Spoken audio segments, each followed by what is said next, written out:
One of the most common questions I get asked is where my debt came from. The short answer is I got married to my high school sweetheart and we went on our honeymoon right away, right after. Between the wedding and the honeymoon, I spent around $30,000.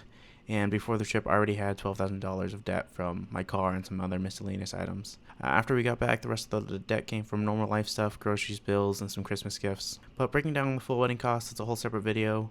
And same thing with the honeymoon. We were gone for about 21 days. Well, there's a lot to talk about that. Yes, just for everyone who keeps asking, I'll leave you some wedding clips and photos from the honeymoon so you guys have an idea of where all the money went.